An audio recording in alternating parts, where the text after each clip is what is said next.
देवदेव महादेव दोल गोविंद और माँ रुक्मिणी को सांगरे धरी रामेश्वर मंदिर अभिमुखे बाहरी अण लेउटा रथरे रुकुणा रथयात्रा होउछि। आपण देखुछन्ति वर्तमान रथारूढ़ हो सारी रथरे विजय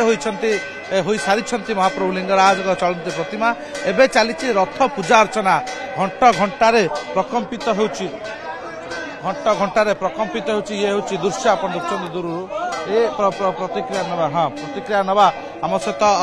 पति भाईना रही विभिन्न सेवायत रही देखते जितेबाला सकाळु सकाळु जो नीतिकांति होगा कथा मंगल आलती अवकाश नीति होगा पर महाप्रभु लिंगराज को अन्य नीति होता मंदिर पूजा अर्चना पर बर्तमान रथारूढ़ जो 12:30 रु 1:30 मध्य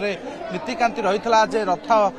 विजय हे महाप्रभु किंतु से पाखापाखि 2 घंटा विलंब होता और 3टा बाजिबा 10 मिनट 2:50 समय महाप्रभु को चलती प्रतिमा दोल गोविंद और माँ रुक्मिणी को धरी रथरे विजय होते घंटा घंटे प्रकंपित होर्तमान परिसर आध्यात्मिक परिस्थिति परिवेश भितर ही महाप्रभु को दर्शन करने समस्त भितर से भावना रही किसी श्रद्धालु आम सहित जोड़ी होती आम प्रतिक्रिया नवा एवं जड़े नृत्यशिल्पी जे माँ प्रभु पाखरे नाचिक निजक समर्पित करते महाप्रभु निकटरे एवं से जो भावावेग थाए भक्ति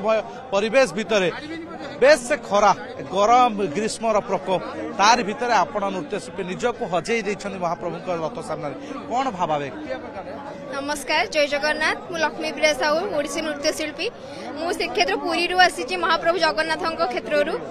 आमको ये महाप्रभु सेवार आमको किसी जना पड़ोनी ना वर्षा ना खरा ना किसी भी आमको जना पड़ोनी आमको किसी भी लगे से ठाकुर सेवार ही आम निजक एमती मजी देचु किसी कष्ट ही जना पड़ोनी बहुत खुशी लगुच ठाकुर सेवार आम दीर्घ 10-12 वर्ष ये नृत्य परिवेषण कर कष्ट अनुभव हुए ना बिल्कुल अनुभव हुए ना कहीं आम ठाकुर सेवार एमती मजी जाइए कष्ट कौन किसी भी जोटा जना पड़े किसी भी जना पड़े से ठाकुर महिमा। रथर विजय होगा पर भक्त मैंने आप देखुं धाड़ी करी महिला एवं पुरुष अन्य धाड़ी करी बर्तमान रथ उपरे महाप्रभु दर्शन पाई जाउछंती एवं जनक पर जड़े भक्त आप देखुं श्रृंखलित भाव में किभली श्रृंखलित रथयात्रा हो से जिला प्रशासन कहतु पुलिस प्रशासन कहतु एवं बीएमसी पक्षर विभिन्न प्रकार पदक्षेप निया जो बर्तमान श्रृंखलित व्यवस्था भाव में चली रथ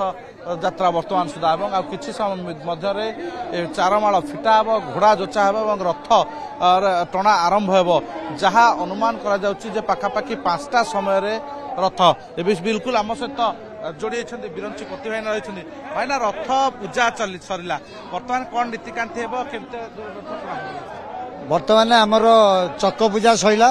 अख पूजा सरला बर्तमान रथ उपर आमर 4 द्वार पूजा हम एवं ब्रह्मा पूजा हे छेरा पहरा हम घोड़ा पूजा हम तापर रथ चलो हाँ 1-1.5 घंटा विलंब हो जाए समस्त श्रद्धालु अपेक्षा कर रही महाप्रभु आपण तो प्रति वर्ष पूजा अर्चना करते ना भल प्रशासन तरफ पुलिस प्रशासन मंदिर प्रशासन तरफ समस्त व्यवस्था कराई राज्य सरकार आंतरिकता रही आशा करा ठीक रथ टणा हम बिल्कुल साधारण दर्शन भाई के ना बर्तमान बंद करा बिल्कुल एवं रथ पूजा आरंभ हो जो साधारण दर्शन रही ताहा बंद करा शुणुले प्रतिक्रिया जे वरिष्ठ सेवायत रही लिंगराज मंदिर बर्तमान अख चक पूजा सरी रथ उपर पूजा अर्चना करा रथरे पूजा पर